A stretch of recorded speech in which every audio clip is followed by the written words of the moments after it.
परिवार के एक सदस्य के लिए एक कानून हो, परिवार के दूसरे सदस्य के लिए दूसरा कानून हो, फिर ऐसी दोहरी व्यवस्था से देश कैसे चल पाएगा?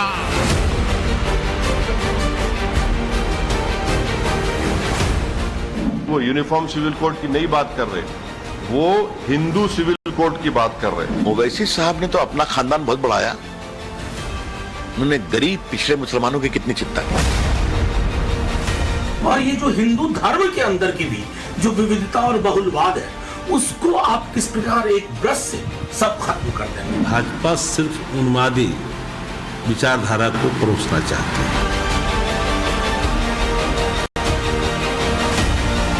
जितने देश को लूटा है उसका हिसाब तो होकर के रहेगा।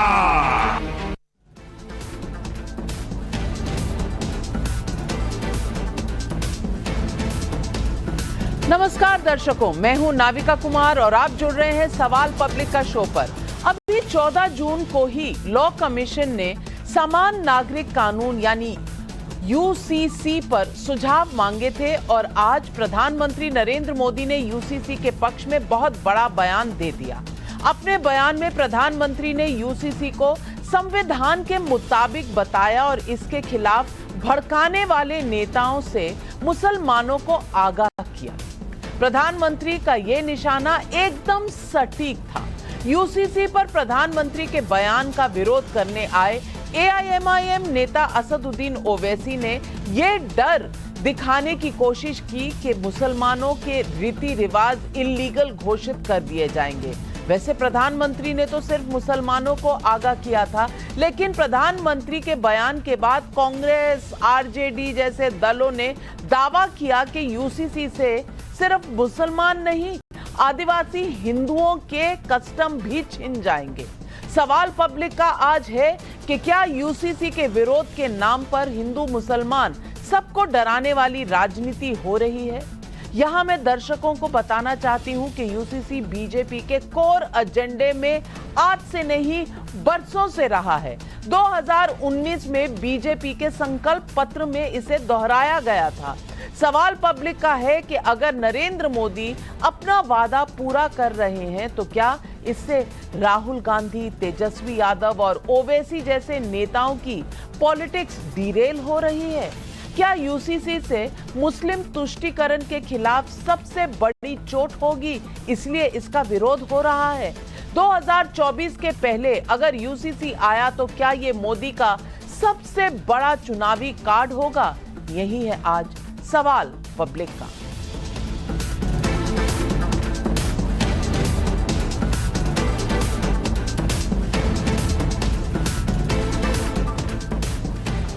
एक वो दौर था जब 1985 में बुजुर्ग मुस्लिम महिला शाह बानो को गुजारा भत्ता देने के सुप्रीम कोर्ट के आदेश को राजीव गांधी सरकार ने संसद से एक नया कानून बनाकर पलट दिया था। एक ये दौर है जब 3 तलाक के खिलाफ कानून बनाने के बाद मोदी सरकार यूसीसी पर आगे बढ़ने का संकेत दे रही है। प्रधानमंत्री मोदी संविधान का हवाला दे रहे हैं। संविधान के आर्टिकल 44 के पार्ट 4 में कहा गया है कि पूरे भारत में समान नागरिक कानून लाने का प्रयास किया जाएगा। और ये आज की बात नहीं है, 1950 की बात है, यानी कि 73 साल हो गए। ये हमारे संविधान का एक हिस्सा है। ये आर्टिकल संविधान के डायरेक्टिव प्रिंसिपल्स का हिस्सा है। इसको लागू करना जरूरी नहीं, ऐसा कुछ लोगों का कहना है। सवाल है कि बात बात पर संविधान की कसम खाने वाले दल डायरेक्टिव प्रिंसिपल्स को क्यों तवज्जो नहीं देना चाहते? क्यों समान नागरिक कानून का मुद्दा हिंदू मुस्लिम डिबेट में बदल जाता है, उलझ के रह जाता है? सुनिए आज प्रधानमंत्री नरेंद्र मोदी ने बिल्कुल सीधे तौर पर बिना हिचकिचाए आंख में आंख डालकर क्या कहा। भारत के मुसलमान भाई बहनों को भी ये समझना होगा कि कौन से राजनीतिक दल उन्हें भड़का करके उनका फायदा लेने के लिए उनको बर्बाद कर रहे हैं। हमें याद रखना है कि भारत के संविधान में भी नागरिकों के समान अधिकार की बात कही गई है और सुप्रीम कोर्ट ने बार बार कहा है। सुप्रीम कोर्ट डंडा मारती है, कह रही है कॉमन सिविल कोड लाओ, लेकिन ये वोट बैंक के भूखे लोग। ये बात सही है कि अगस्त 2018 में 21वें लॉ कमीशन की रिपोर्ट में कहा गया था कि समान नागरिक कानून इस समय ना तो जरूरी है और ना ही लाए जाने चाहिए, लेकिन यूसीसी को लेकर मोदी सरकार कंसिस्टेंट रही है। अक्टूबर 2022 में सुप्रीम कोर्ट में सरकार ने कहा था संविधान समान नागरिक कानून बनाने को कहता है, अलग अलग धर्मों और मान्यताओं के लोग अलग अलग संपत्ति और विवाह के कानून मानेंगे तो ये देश की एकता के लिए बाधक होगा। फरवरी 2023 में तब के कानून मंत्री किरण रिजिजू ने भी राज्यसभा में कहा था कि यूसीसी के मसले पर 22वां लॉ कमीशन विचार कर सकता है और अब 22वें लॉ कमीशन के सुझाव मांगने के बाद प्रधानमंत्री के बयान ने सियासी भूचाल ला दिया है। सुनिए एआईएमआईएम के नेता असदुद्दीन ओवैसी का ये बयान। यूनिफॉर्म सिविल कोड की जब बात प्रधानमंत्री कर रहे हैं, वो यूनिफॉर्म सिविल कोड की नहीं बात कर रहे, वो हिंदू सिविल कोड की बात कर रहे। पूरे जो इस्लामिक रेफरेंसेस है प्रैक्टिसेस के, उसको वो इलीगल ट्रीट करेंगे और पूरे हिंदू प्रैक्टिसेस को प्रधानमंत्री अंडर द लॉ प्रोटेक्ट कर लेंगे। आप हिंदू अनडिवाइडेड फैमिली को एबॉलिश करो, पहले नंबर 1 कर सकते क्या आप? मकसद क्या है कि टारगेट करो भारत के मुसलमानों को, उनको ह्यूमिलेट करो। ओवैसी साहब, आप तो बैरिस्टर हैं, यूसीसी पर कानून बनाने का ड्राफ्ट तक नहीं आया और आप हैं कि हवा खड़ा कर रहे हैं कि बस आया कि आया, कल सुबह से शायद आ जाएगा। उधर कांग्रेस नेता राहुल गांधी ने प्रधानमंत्री के बयान पर खुद तो प्रतिक्रिया नहीं दी, लेकिन यूसीसी पर कांग्रेस विरोध का मोर्चा खोल चुकी है। कांग्रेस इसे पहले ही बीजेपी को बांटने वाला कदम करार दे चुकी है। सुनिए।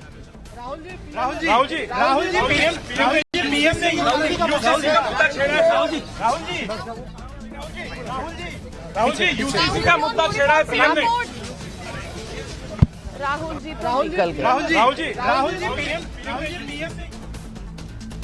राहुल जी तो निकल गए, कुछ नहीं कहा, लेकिन उनकी पार्टी कह रही है ये बंटवारे की राजनीति है। लेकिन बंटवारे की राजनीति किसे कहेंगे? क्या ये बांटने का एजेंडा नहीं है कि यूसीसी के मुद्दे पर ओवैसी साहब मुसलमानों के नेता बन रहे हैं तो कांग्रेस आरजेडी जैसे दल आज आदिवासी हिंदुओं के नेता बन बैठे हैं? सुनिए छत्तीसगढ़ के मुख्यमंत्री भूपेश बघेल और राष्ट्रीय जनता दल सांसद मनोज झा की ये प्रतिक्रियाएं। देखिए, अब केवल आप हिंदू मुसलमान के हिसाब से क्यों सोचते हैं? बस हमारे छत्तीसगढ़ में आदिवासी हैं, वो तो रूढ़ी परंपरा के हिसाब से उसका नियम है, उससे गवर्न होते हैं। अब सिविल कोड कर देंगे तो हमारे आदिवासियों की जो रूढ़ी परंपरा उसका क्या होगा? तो ये केवल एक चीज़ नहीं है जिसके बारे में हम लोग चर्चा करें। ये डॉग विसल नहीं है कि हिंदू मुसलमान कर दीजिएगा। इसमें जो हमारे आदिवासी समूह हैं, उनके रीति रिवाज, उनकी परंपराओं को आप किस प्रकार देखते हैं? छोटी छोटी चीजें हैं, हिंदू मैरिज सेक्रामेंट है, इस्लामिक मैरिज कॉन्ट्रैक्ट है, क्या करेंगे हम? और ये जो हिंदू धर्म के अंदर की भी जो विविधता और बहुलवाद है, उसको आप किस प्रकार एक ब्रश से सब खत्म कर देंगे? सवाल पब्लिक का आज उठ रहा है यूसीसी पर नरेंद्र मोदी के बयान को लेकर। क्या भूपेश बघेल और ओवैसी जैसे नेता डर की राजनीति कर रहे हैं? सवाल नंबर 2, यूसीसी का ड्राफ्ट आया नहीं तो कैसे इसे मुसलमानों और हिंदू आदिवासियों के खिलाफ बताने की कोशिश हो रही है? सवाल नंबर 3, राम मंदिर और आर्टिकल 370 के खात्मे के बाद क्या 2024 के चुनाव में यूसीसी भी बीजेपी का मुद्दा रहेगा? सवाल नंबर 4, एक देश एक कानून का लक्ष्य जब संविधान में है तो क्या इसे बांटने वाली राजनीति कहा भी जा सकता है? यही है आज सवाल पब्लिक का। और इन सवालों के जवाब देने के लिए आज हमारे साथ जुड़ रहे हैं बीजेपी के सांसद जीवीएल नरसिम्हा राव, वरिष्ठ प्रवक्ता भी हैं। विवेक बंसल नेता हैं कांग्रेस पार्टी के, अजीज खान साहब प्रवक्ता हैं समाजवादी पार्टी के, प्रोफेसर नवल किशोर यादव प्रवक्ता हैं आरजेडी के, हर्षवर्धन त्रिपाठी वरिष्ठ पत्रकार मेरे साथ इस वक्त स्टूडियो में है। लेकिन मेरा पहला सवाल, वारिस पठान प्रवक्ता है एआईएमआईएम के। वारिस पठान जी, फिर से डराना शुरू कर दिया, अब फिर आ गई हिंदू सिविल कोड की याद। अब ऐसा क्यों है? बैरिस्टर साहब क्यों नहीं समझते कि संविधान में लिखा था कि किसी ना किसी दिन हमें यूनिफाइड सिविल कोड की तरफ जाना चाहिए, एक देश में एक समान कानून होना चाहिए, क्योंकि जैसे आप वैसे हम। तो वारिस पठान जी, आज नया क्या हुआ जो ओवैसी साहब इतना तिलमिलाए हुए? वारिस पठान साहब, मेरी आवाज आ रही है? देखिए, प्रधानमंत्री जी ने बता दिया 2024 की। आपकी आवाज तो आ रही है मेरे को, मेरी आवाज आ रही है आपको? जी बोलिए बोलिए। मेरी आवाज नहीं है? आ रही है, बोलिए। देखिए नविका जी, 2024 के चुनाव की तैयारी भाजपा ने शुरू कर दी है। अब उनके बाद डेवलपमेंट, विकास, बेरोजगारी, रोजगार देने की बात का तो कोई मुद्दे बचे नहीं। तो प्रधानमंत्री मोदी शुरू कर दिए, ट्रिपल तलाक की बात कर दिए, पासमानदा मुसलमानों की बात कर दिए, यूसीसी की बात कर दिए। अब यूसीसी 2019 के पहले चुनाव था, तभी भी उन्होंने यही कहा था कि हम लाएंगे। कैसा लाएंगे यूसीसी, बताइए मुझे नविका जी। हिंदू अनडिवाइडेड फैमिली के टैक्स रिबेट मिलता है, वो किसी मुसलमान को नहीं मिलता। 3000 करोड़ से ज्यादा का नुकसान देश को हो रहा है हर साल उसकी वजह से। तो क्या उसको आप हटा देंगे? अब शादी का ब्याह का आप देख लीजिए, तो मुसलमान के अंदर शादी एक कॉन्ट्रैक्ट है, हिंदुओं के अंदर जन्म जन्म का साथ है, हिंदू और क्रिश्चियनों के अंदर आई डू है। ये सारी चीजें जो है, ये आर्टिकल 29 जो हमारा संविधान का आर्टिकल है, जो अनफेक्टेड राइट प्रोटेक्ट कर देता है हमको, ये उसका हिस्सा है। प्लुरलिज्म, सेकुलरिज्म का एक ये बहुत बड़ा हिस्सा है, डाइवर्सिटी का ये हिस्सा है। आप इसको कैसे हटा सकते हो देश के अंदर? हमारा देश तो इसीलिए माना जाता है ना। अब गोवा के अंदर कानून अलग है, कहीं पर गाय जमी है, कहीं पर गाय मम्मी है, उसका आप क्या करेंगे? गुजरात में एक कानून है जहां पर अगर वारिस पठान चाहे तो एक हिंदू एरिया के अंदर मकान नहीं खरीद सकता। क्या उस कानून के लिए क्या करेंगे मोदी जी? चलिए बताइए मेरे को। हिमाचल प्रदेश के अंदर एग्रीकल्चरल लैंड अगर मुझे खरीदना है तो मैं नहीं खरीद सकता। चलिए मुझे 1 एकड़ लैंड हिमाचल प्रदेश में एप्पल का ऑर्चर्ड खरीदना, नविका जी आप दिला सकते हो क्या मुझे? मैं नहीं ले सकता, क्योंकि हर स्टेट के अंदर अपना अपना अपना कानून है, हर लोग अपने अपने हिसाब से जीते। मगर मोदी जी चाहते हैं कुछ नहीं। मैंने बोल दिया यूसीसी लाएंगे, जो नहीं ला सकते। मेरा आवाज आ रहा है नविका जी आपको? बिल्कुल आ रहा है। और आपके 60 सेकंड खत्म हुए। जीवीएल नरसिम्हा राव, मैं आपसे जवाब चाहती हूं। ये एप्पल ऑर्चर्ड खरीदना चाहते हैं वारिस पठान जी, और कह रहे हैं हिंदू मुस्लिम के नाम पर मुझे खरीदने नहीं दिया जा रहा। अब इनको डोमिसाइल बता दीजिए, डोमिसाइल बता दीजिए। अरे बरसों तक तो जम्मू कश्मीर में भी कोई नहीं खरीद सक रहा था। कानून बदलेंगे, लेकिन जीवीएल नरसिम्हा राव, ये कौन सा डर है जो वारिस पठान साहब को आज इतना सता रहा है? नमस्कार नाविका जी, आपको, पैनल में सभी को और दर्शकों को नमस्कार। माननीय प्रधानमंत्री जी ने अपने उद्बोधन में आज जो कहा है, उसी को एक तरह से ओवैसी जी और उनके प्रवक्ता वारिस जी उसी तरह का बौखलाहट में दिख रहे हैं, उसी तरह के दुष्प्रचार में लगे हुए हैं, उसी प्रकार का भय पैदा करने में, लोगों को गुमराह करने लगे हैं। तो एप्पल ऑर्चर्ड खरीदने से पर्सनल लॉस से क्या मतलब है? वारिस पठान जी, आप तो पढ़े लिखे लोग हैं, आप तो लॉयर हैं, तो ये कौन से कंपैरिजन कर रहे हैं? और दूसरी बात, नहीं, मुझे बोलने दीजिए। देखिए, ट्रिपल तलाक पर भी आपके पार्टी का यही राय था ना? अच्छा, आपने यही कहा था, ट्रिपल तलाक शरिया लॉ का एक अभिन्न अंग है, इसको तो जारी रखना पड़ेगा। आपने यही कहा था, आपने इसके खिलाफ वोट किया था। आज माननीय प्रधानमंत्री जी ने कितने देशों के नाम गिनाए जो मुस्लिम देश है। क्या आप उनको गैर मुस्लिम देश मानते हैं? क्या वो मुसलमान देश नहीं है? इजिप्ट जो होकर आए हैं, माननीय प्रधानमंत्री जी 2 दिन पहले दौरा करके आए हैं, तो इजिप्ट में 80 साल पहले खत्म किया था ट्रिपल तलाक को। जो पाकिस्तान में लागू नहीं है, जो ट्रिपल तलाक बांग्लादेश में नहीं है, जो इंडोनेशिया में नहीं है, ऐसे कई मुस्लिम देशों में जो पहले से बैन किया था। आप भी धर्म के नाम पर यही रोटियां सेकते रहे, भय पैदा करते रहे। आपने मुस्लिम महिलाओं को, अधिकारों को उनसे छीनने के काम करते रहे। आज यूसीसी के नाम पर भी आप ऐसे ही भय पैदा करने में लगे हैं। जो भी यूनिफॉर्म सिविल कोड होगा, जब कानून बनेगा, मैं बोलूं ये सभी वर्गों से बात करके लॉ कमीशन के द्वारा इस प्रकार का सलाह मशवरा हो रहा है, तो अंत में जो कानून, आप यदि अमेरिका चले जाते, क्या वारिस पठान आपके मित्र या आपके परिवार के सदस्य कोई अमेरिका में नहीं रहते? अब बताइए, क्या वो कौन सा शरिया लॉ अडॉप्ट करते हैं अमेरिका में? मेरा अमेरिका में जाके रहेंगे, फ्रांस में जाके रहेंगे मुसलमान, मैं आप जवाब देना चाहता हूं, मैं इंग्लैंड में जाकर रहेंगे आप, वहां के लिए कानून, सबके लिए एक मान्य कानून है, वो ठीक है, वहां पालन करेंगे, लेकिन भारत में हम जिद करेंगे। बिल्कुल जिद का मुद्दा है। और यही बात मैं विनोद बंसल जी से मैं आ रही हूं आपके पास। वारिस पठान जी, आप जानते हैं, आप तो कितनी बार आ चुके हैं। विवेक बंसल जी हमारे शो पर हैं, कांग्रेस के नेता हैं। विवेक बंसल जी, मैं आपसे विवेक बंसल जी, सवाल ये है कि आज मुसलमानों की चिंता कम हो गई तो आज ट्राइबल्स की चिंता ज्यादा हो गई कांग्रेस को। मतलब जहां भी रुमाल रखने की जगह मिले तो वहां रुमाल अपना रख दो, यही राजनीति हो गई है। आप जानते हैं शाहबानो के साथ क्या हुआ? क्या आप चाहते हैं कि 21वीं सदी में लड़कियों के साथ इस तरह हो कि ना मेंटेनेंस, ना डाइवोर्स, ना शादी में एक शादी होगी या 4 शादियां होंगी, कोई भी चीज उनके लिए तय ना हो? तो अगर एक देश में रह रहे हैं तो एक कानून सबके लिए क्यों नहीं होना चाहिए? और कस्टम्स को लॉ से कंफ्यूज करना, क्या ये एक राजनीतिक षड्यंत्र है? देखिए नाविका जी, जिस तरीके से इस बात को घुमाया फिराया जा रहा है वो उचित नहीं है।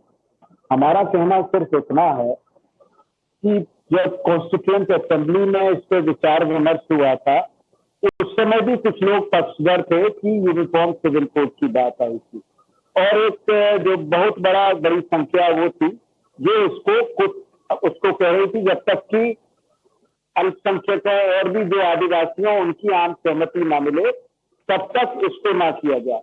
तो उसका मतलब ये हुआ कि एक आम सहमति इसके लिए अनिवार्य है। दूसरे, ये कहीं ना कहीं जिस तरीके से किया जा रहा है, ये एक बहुत ही ऐसा कदम है, क्रांतिकारी कहिए या एक बहुत बड़ा बदलाव, एक बहुत बड़ा एक नीजर्स रिएक्शन इस पर हो सकता है। इस देश की जो संघीय प्रणाली है उसकी एक विविधता है, कहीं ना कहीं ये संघीय प्रणाली पर भी ये कुठारघात है। लोगों की बिल्कुल जो छत्तीसगढ़ के मुख्यमंत्री ने जो बात कही कि आदिवासियों की अपनी रीति रिवाज है, रीति रिवाज माफ कीजिएगा वो कानूनी हो जाते हैं, जहां कस्टम जो एक काफी समय लंबे तक जो कस्टम जब बन जाते हैं तो वो कहीं ना कहीं वो कानून की शक्ल ले लेते हैं। तो सबको आम सहमति से आप ये किस तरह कह सकते हैं? हमारे देश में प्रथा थी सती की, तो वो कानून था क्या? आप किस तरह की बात कर रहे हैं? और शाहबानो के साथ जो हुआ, आप कह रहे हैं कि वो भी सही था, वो प्रथा था और आपने कानून लाकर जो एग्जिस्टिंग लॉज थे उनको बदल दिया और इसको आप जस्टिफाई कर रहे हैं। आज की डेट में कोई भी नई बच्ची शादी करे तो क्या वो ऐसे बंधन में जाना चाहेगी जहां उसके शौहर को 4-4 बीवियां रखने की इजाजत हो? अजीज खान साहब, देश बदलता है, कानून बदलते हैं, रीति रिवाज बदलते हैं। जिस देश ने सती देखा हो, उस देश ने सती की प्रथा को हटाया हो, विडो रीमैरिज है, ये तमाम चीजें हिंदू लॉज में भी और हिंदू कस्टम्स में भी बदली हैं। तो मुस्लिम लॉज में क्यों नहीं बदलाव आना चाहिए? क्यों पूरे देश में एक समान कानून नहीं होना चाहिए? कोई रीजन तो बताइए, कोई ठोस कारण तो बताइए। नाविका जी, हिंदू सिविल कोड का विरोध किसने किया था? जी देखिए नाविका जी, 1 मिनट भाई, मेरा टर्म है, मुझे बात करें। जी आप अपनी बात करें। देखिए नाविका जी, 2-3 बातें हैं, ठीक हो रहा है, मैं देख रहा हूं आज अब जी प्लीज देखिए 2-3 बातें हैं। आज जिस तरह माननीय मोदी जी ने घोषणा किया, ये कहीं ना कहीं हड़बड़ाहट, घबराहट। मैं जानना चाहता हूं कि आज ये बेहतर मौका नहीं है यूसीसी की बात करना, पहली बात। और मैं फिर दावा करता हूं, अब यूसीसी ले आवे या और जितने भी तरीके हों पोलराइज करने के, जो 9 साल की नाकामियां हैं, जो जनता से वायदा किया था माननीय मोदी जी ने, वो अब जनता भूली नहीं है, पहली बात। ये सब कह रहे हैं हम मुसलमानों के हमदर्द हैं, ठीक है, मैं मान लेता हूं हमदर्द हैं आप आरक्षण लागू कर दीजिए मुसलमानों के लिए, बेटियों के लिए आप नौकरी में कहीं ना कहीं उनका हिस्सेदारी तय कर दीजिए, उनके तमाम सुविधाओं को आप दीजिए, क्योंकि आप खुद जानते हैं और कई कमेटियों की रिपोर्ट है कि मुसलमान जो है वो बहुत दबा कुचला समाज है, वो दलित से बदतर इसकी स्थिति है। आप अगर वाकई में उसकी बेहतरी के लिए करना चाहते हैं तो बहुत सारे रास्ते हैं। आप करना कुछ नहीं चाहते, आपकी नीयत खराब है, आपकी सोच अच्छी नहीं है, ना आप हिंदू का फायदा करना चाहते हैं ना मुसलमान का फायदा करना चाहते हैं। इस देश की जो परंपरा है, जो खूबसूरती है, उस खूबसूरती में दरार पैदा करके आपस में नफरत का जहर घोलना चाहते हैं। अगर वाकई में आप हमदर्द हैं और वाकई में हर्षवर्धन त्रिपाठी जी, आपसे पूछना चाहती हूँ, मुस्लिम समाज में किसने किसको दबाया? दलितों से बदतर अगर किसी की हालत है तो क्यों है? क्या मुस्लिम समाज ने अपनी बहू बेटियों को नहीं दबाया है? क्या इस बात पर कोई दिल पर हाथ रखकर कहना चाहेगा, हाँ या ना?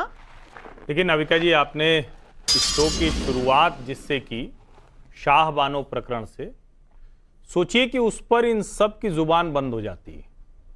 आज भी उसको जस्टिफाई करने की कोशिश करते हैं। आपने दूसरी एक बात कही, कौन सी लड़की होगी, किसी की बेटी, किसी की बहन, कि वो कहीं ब्याही जा रही हो तो उसका पति वो 4-4 बीवियां रख सकता है, ये भी इजाजत हो। लेकिन मैं इसको हटा देता हूं। क्या मुसलमानों को इस देश में दोयम दर्जे का नागरिक बना के रखने की साजिश जो चल रही थी वो आज भी चल रही है? मुसलमान जिनको ये देश पसंद नहीं था वो पाकिस्तान चले गए, वो वहां जिस हाल में रहे वो उनकी मर्जी है, लेकिन भारत के हर नागरिक को एक समान अधिकार मिलना चाहिए। और आज 75 साल बाद एक प्रधानमंत्री को यह कहना पड़ रहा है। नीति निर्देशक सिद्धांतों में संविधान के जब शामिल किया गया तो कोई भाजपा या जनसंघ या दूसरे लोगों कोई बहुतायत में नहीं थे, उसमें बहुतायत कांग्रेसी लोग थे। और उसको टाला क्यों?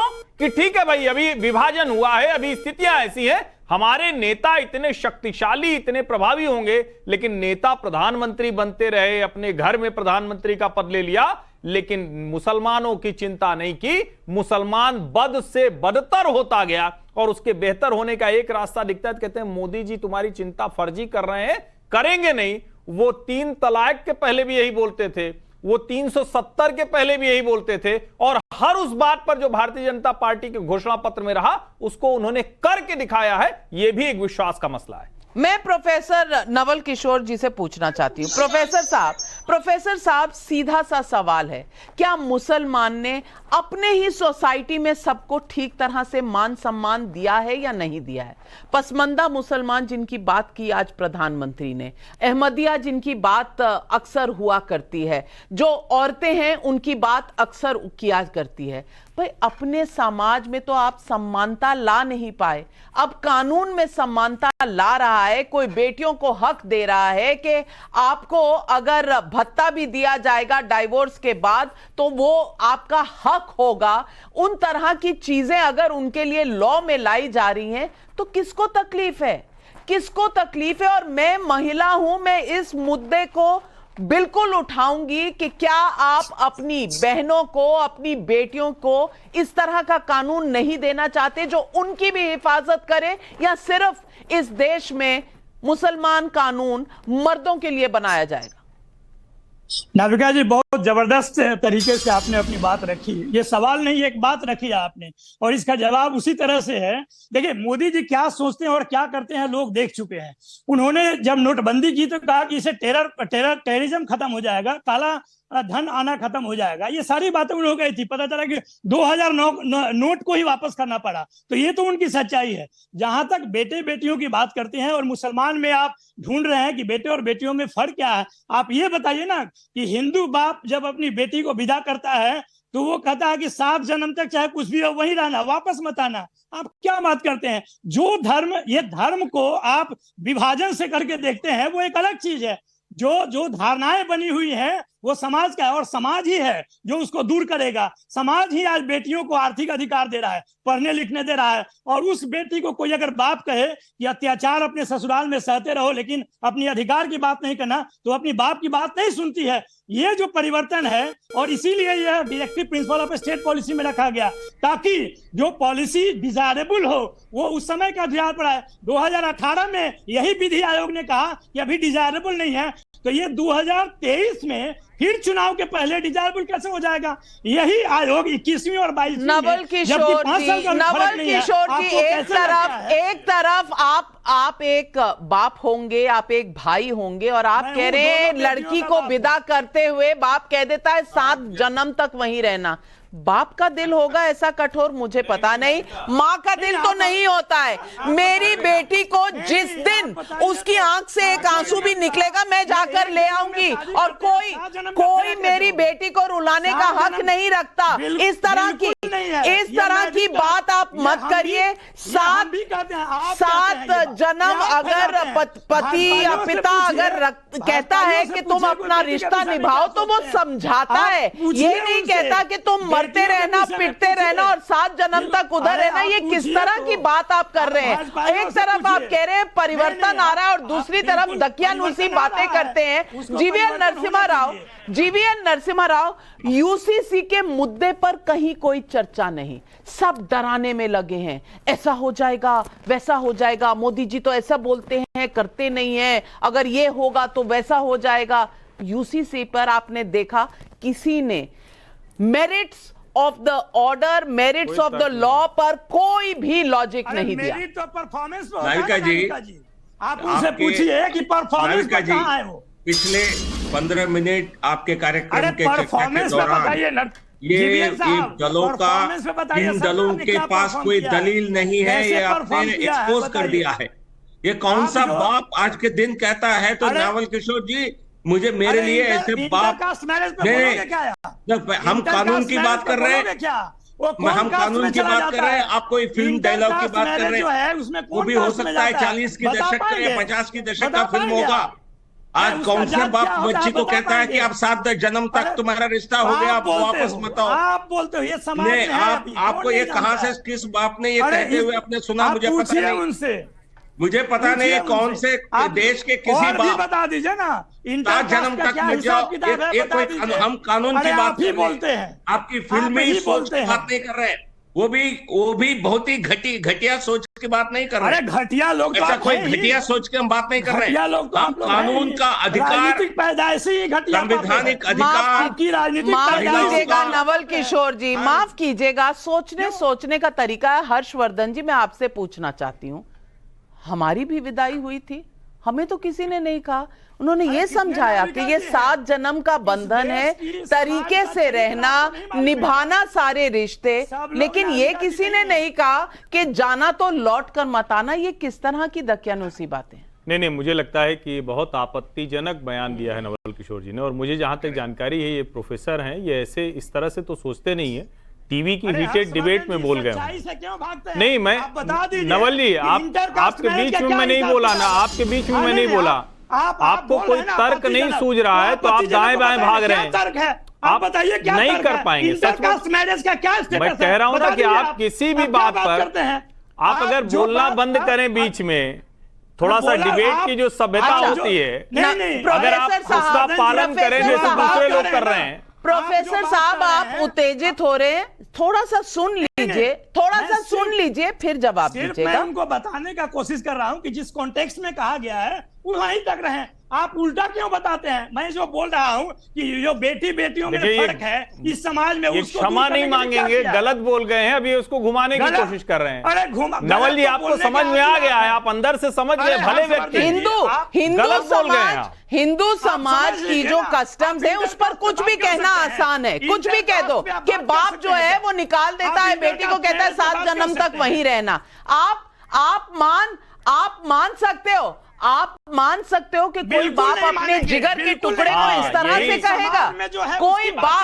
कोई बाप जब अपने जिगर के टुकड़े को डोली में बिठाकर भेजता है तो इस तरह की सोच नहीं रखता जैसे आप रखते हैं। जवाब दे दूं, 30 सेकंड ये चुप हो जाएं। नवल जी 30 सेकंड दे दीजिए। बिल्कुल सर, बोलिए ना। आदमी है जो आप महान आदमी है, बोलिए ना। जो आप कह रहे हैं, जरा आप मुझे बताइए कि अगर कोई लड़की, हिंदू लड़की लौट के आ जाए और उसका पति ऐसे उसको कह दे कि तुम घर से बाहर चले जाओ, तो उसके लिए सारे कानून काम करते हैं कि नहीं करते हैं? और मुस्लिम लड़की के लिए क्या कानून काम करते हैं? बस इसी का जवाब दे दीजिए, आपको आपका जवाब मिल जाएगा।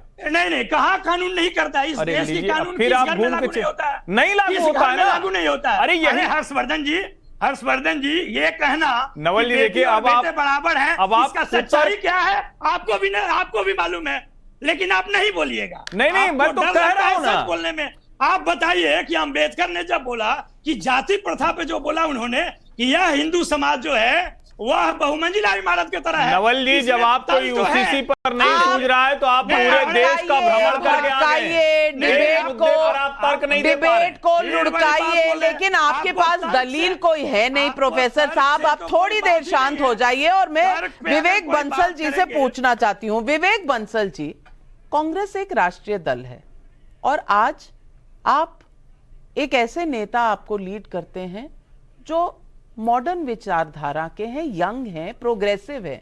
कम से कम देश उनसे इतनी उम्मीद रखता है। लेकिन विवेक बंसल जी, जब शाहबानो हुआ तब हुआ, आज क्या ऐसे हालात हैं?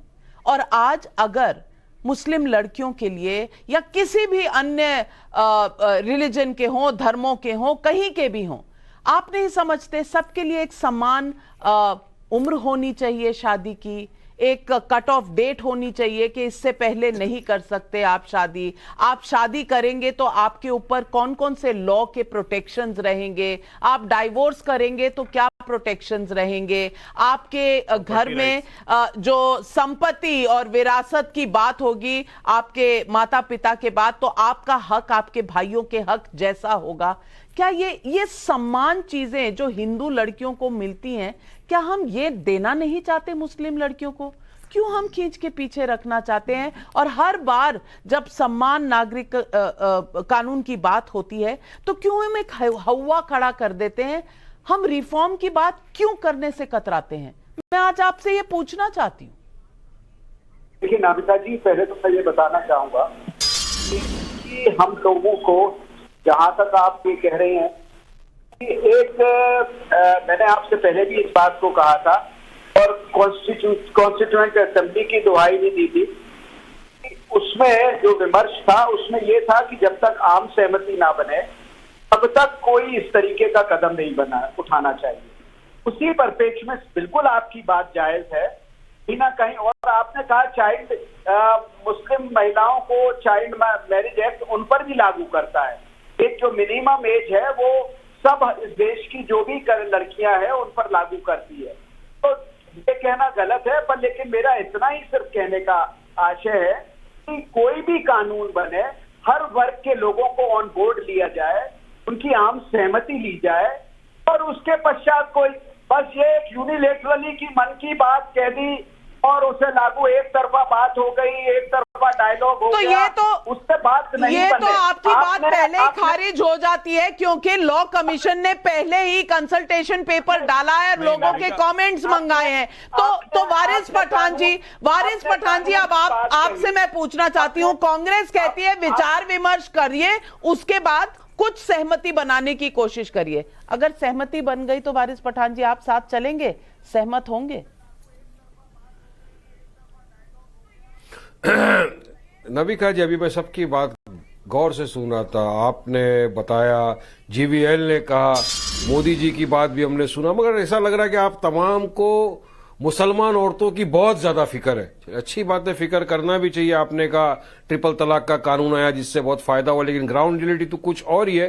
कितना नुकसान हुआ वो तो आप मुस्लिम महिला को पूछ ही सकते। बात नंबर 2, जितनी फिक्र आपने मुस्लिम महिलाओं की उतनी ही फिक्र अगर 20 लाख से ज्यादा हमारी हिंदू बहनें एबंडेंट वृंदावन में है, उनके लिए भी अगर 2 अल्फाज आप बोलते तो बहुत ज्यादा अच्छा होता। उनके लिए आपके दिल में दर्द क्यों नहीं आता? उनके लिए आपको फिक्र क्यों नहीं होती? हमारी हिंदू बहनें हैं, हमारी बहनें जिनको उनके आदमियों ने छोड़ दिया, एबंडन कर दिया, वो वहां पर वृंदावन में बैठी है। मोदी जी को उनके बारे में भी सोचना चाहिए। नाविका जी, आपको भी 2 आंसू उनके लिए बहाना चाहिए, उनके लिए कुछ करना चाहिए।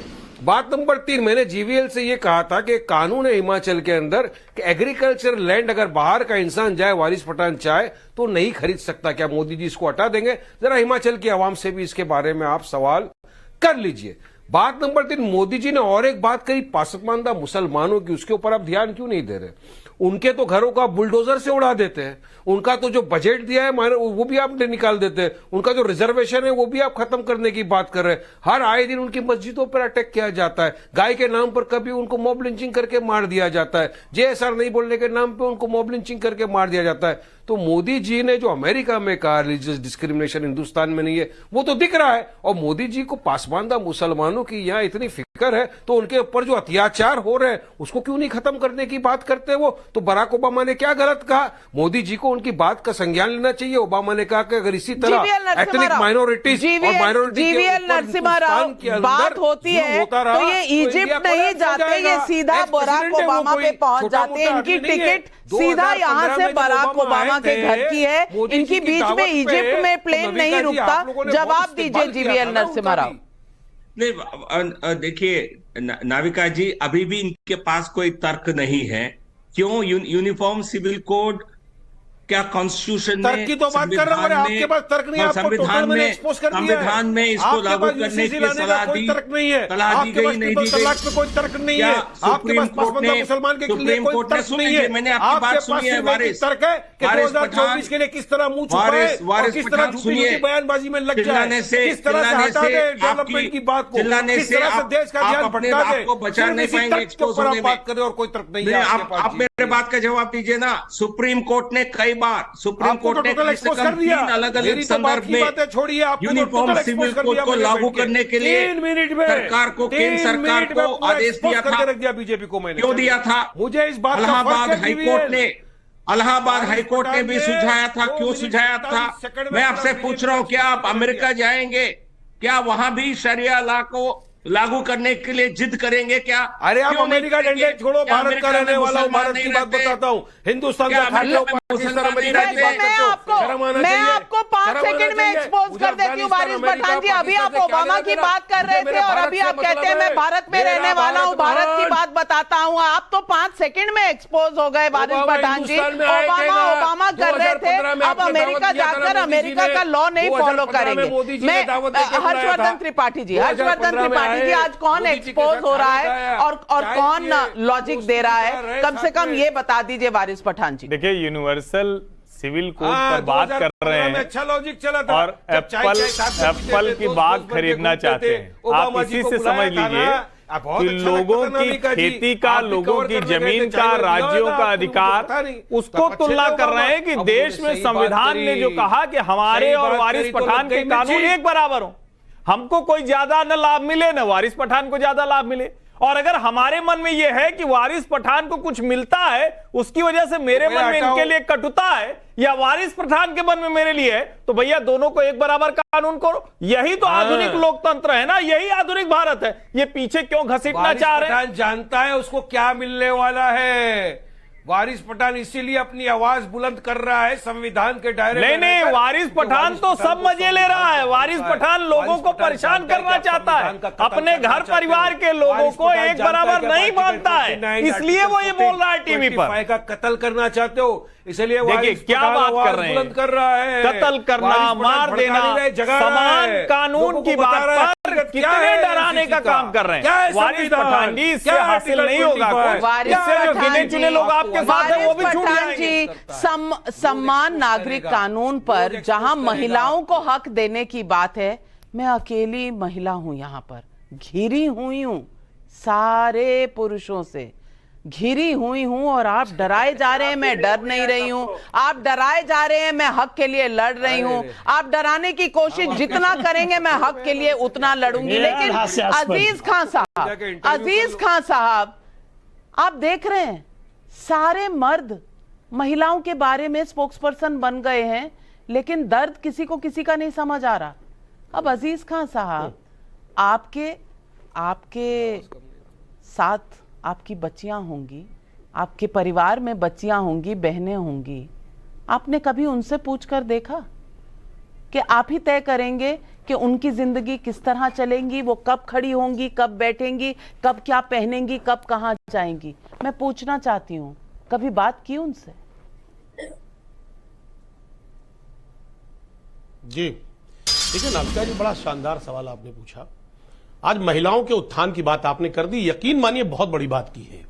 यही बात माननीय मोदी जी ने भी कहा था, महिलाओं के उत्थान की बात। अभी देखा ना महिलाएं कैसे प्रदर्शन कर रही हैं, कितने लंबे टाइम से, कितना बड़ा न्याय मिला। एक बात सुनिए ना, मेरी बात कंप्लीट करने दीजिए। महिलाओं के बारे में दूसरी बात मैं कहना चाह रहा हूं, वाकई में आप मोदी जी महिलाओं के हमदर्द हैं, और खासतौर से मुस्लिम महिलाओं के हमदर्द हैं। मैंने इससे पहले ही सवाल उठाया था, तो फिर आप मुस्लिम महिलाओं के लिए क्या कर रहे हैं? आरक्षण कर दीजिए, नौकरी दीजिए, तमाम समस्याएं हैं, एक बात। लेकिन आप ये सब नहीं करना चाहते, क्यों? क्योंकि यूसीसी लाने का मकसद आपका क्या है? सिर्फ ध्रुवीकरण।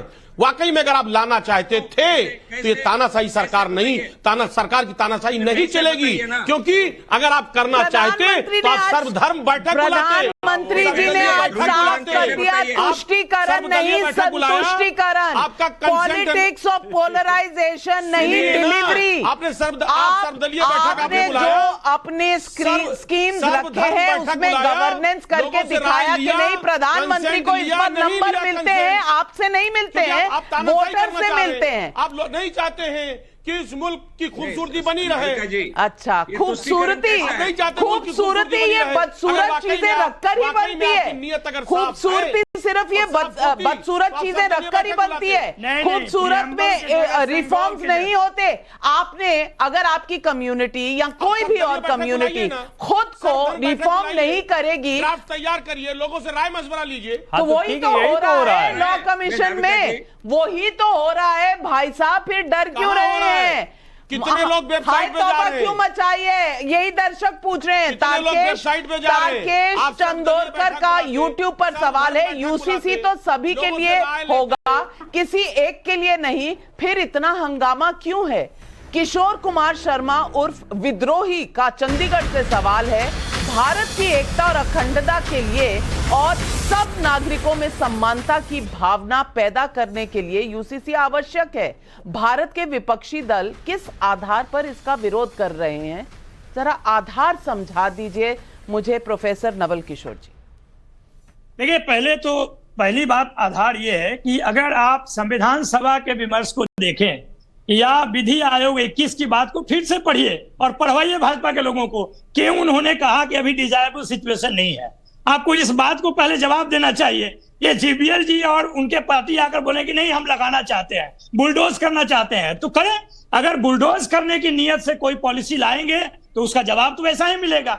और लोगों ने देखा है कि जो भी, चाहे जीएसटी हो, चाहे नोटबंदी हो, चाहे कोई भी कानून इन्होंने लाया है, उससे निकल कर क्या सामने आया है, ये इनका आधार है। और यही कारण है कि मैं बोल रहा हूं कि जो सर्वधर्म संभव सेकुलरिज्म को आप समाप्त करना चाहते हैं, जो डाइवर्सिटी है उसको समाप्त करना चाहते हैं, अगर ये इंपॉर्टेंट है, कौन नहीं कहता है कि इंपॉर्टेंट है, लेकिन इसको डिजायरेबल कैटेगरी में रखा गया है। आपके लिए तो कभी भी डिजायरेबल नहीं होगा। आपका तो फॉर्मूला ही एमवाई है, मुस्लिम यादव, और आप जब तक उनको पिछड़ा नहीं रखेंगे तब तक आपकी राजनीति होगी नहीं।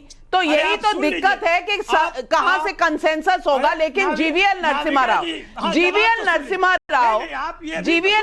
राव ये कानून में कहां लिखा है कि 2018 में अगर लॉ कमीशन ने कहा अभी जरूरत नहीं है तो 2023 में ये रिविजिट नहीं हो सकता, नंबर 1। और नंबर 2, अभी तो कानून आया नहीं है, लॉ कमीशन कंसल्टेशन कर रहा है। प्रधानमंत्री ने तो इशारा किया है कि ये आना चाहिए, ये उन्होंने अपना स्टेटेड पोजीशन जाहिर किया है।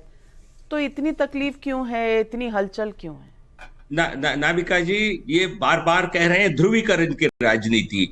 आप वोट बैंक राजनीति करके, महिलाओं का अधिकारों का हनन करके, आप किसी एक वर्ग को वहां संतुष्टि करके हम विकास के पहलवान बेटियों को कौन सा अधिकार दिया आपने? कर रहे हैं आप, तुष्टीकरण की राजनीति कर रहे हैं। डिफरेंट विषय नहीं बता पाए अभी तक। एक कानून आप पहले बताइए कि बेटियों, आप बताइए पहले कि बेटियों का, पहलवान बेटियों के साथ न्याय किया आपने क्या संविधान में? आप बताइए। संविधान के मैं बीच में नहीं, सवाल तो सुनते नहीं हो, आप थोड़ा सा ऐसे ही बोले। आपने सही सवाल उठाया नवल किशोर जी, और इसके लिए मैं खड़ी हूं, यहां लड़ रही थी। यहां पर इस चैनल पर कई डिबेट्स हुई हैं उनके हकों के लिए भी, तो आज उस हक के लिए भी लड़ रही हूं। कम से कम मेरा सपोर्ट ही कर दीजिए, बीजेपी को छोड़िए, मुझे ही सपोर्ट कर दीजिए।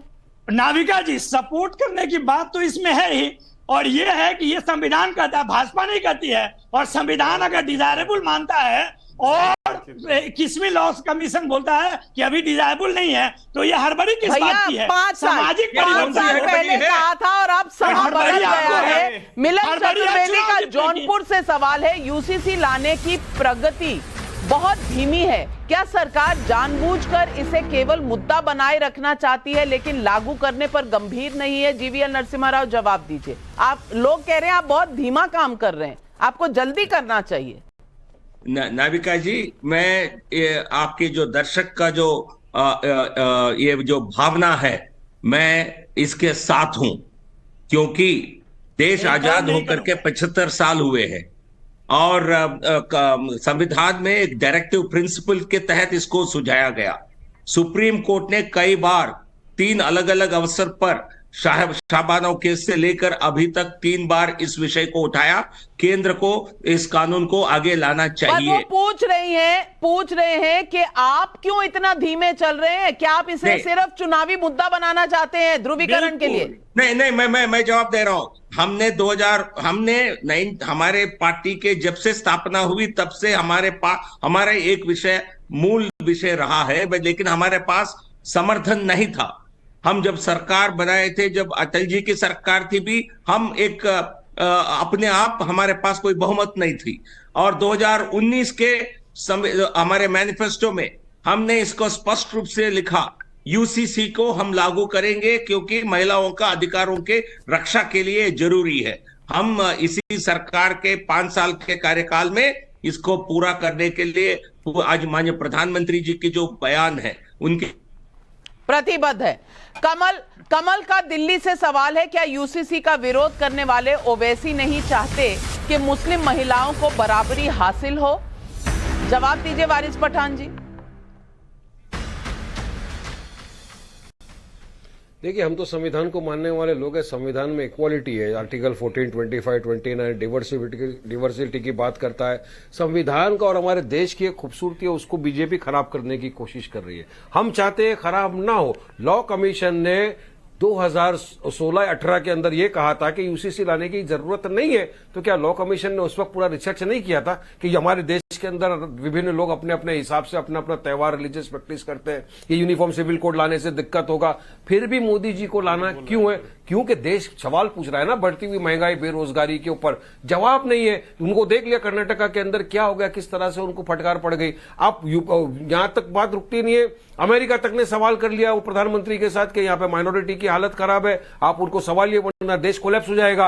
आप किस तरह से भी माइनॉरिटी का नाम लेकर पोलराइज करो, को सिर्फ बेरोजगारी की बात बताते हैं, उनके हकों की बात नहीं बताना चाहते। ये बड़ा मैं बिल्कुल समझ रही हूँ आपकी बात, लेकिन संजय मिश्रा जी का भदोही उत्तर प्रदेश से सवाल है, जो नेता खुद को सेक्युलर कहते हैं और दावा करते हैं कि वो भेदभाव को बढ़ावा नहीं देते, वही लोग एक समान कानून का विरोध क्यों करने लगते हैं? ये भी एक सवाल है। विजय कुमार का पुणे से सवाल है, अगर यूसीसी पर विरोध का यही हाल रहा तो कहीं संविधान के आर्टिकल 44 को ही हटाने की मांग ना होने लग जाए। अंजनी कुमार शर्मा का इंदौर से सवाल है, मेरा सवाल वारिस पठान से है कि ओवैसी और आप यूसीसी को मुस्लिम विरोधी बता रहे हैं, लेकिन देश में वक्फ बोर्ड कानून भी है, इससे मुस्लिम समाज का कितना भला हुआ है? बताइए जरा वारिस पठान जी, ये सवाल है, वक्फ बोर्ड कानून ने कितनों का कितना भला किया? ये डिबेट किसी और दिन, क्योंकि ये लंबी डिबेट चलेगी, वक्फ बोर्ड में क्या क्या होता है और क्या क्या होता आ रहा है, इस पर लंबी डिबेट चलेगी। लेकिन आप लोगों के, जनता के, पब्लिक के सवालों से भाग नहीं सकते। और आज मैं बस इतना ही कहना चाहती हूं कि यूसीसी पर वैसा ही हंगामा खड़े करने की कोशिश हो रही है जैसे कभी राम मंदिर और आर्टिकल 370 को लेकर हुई थी। मैं मानती हूं कि यूसीसी एक पेचीदा मसला है, इस पर संवेदनशीलता से आगे बढ़ा जाना चाहिए, लेकिन यह भी उचित नहीं होगा कि इसको ध्रुवीकरण के चश्मे से देखा जाए। क्यों ना हम इसे महिलाओं के अधिकारों से जोड़ दें, महिलाओं के उद्धार से किसको क्या संकोच? ये सवाल सबको देना पड़ेगा जो यूसीसी के खिलाफ सिर्फ ध्रुवीकरण की बातें करते हैं। आज देश की महिलाएं पूछेंगी ये सवाल।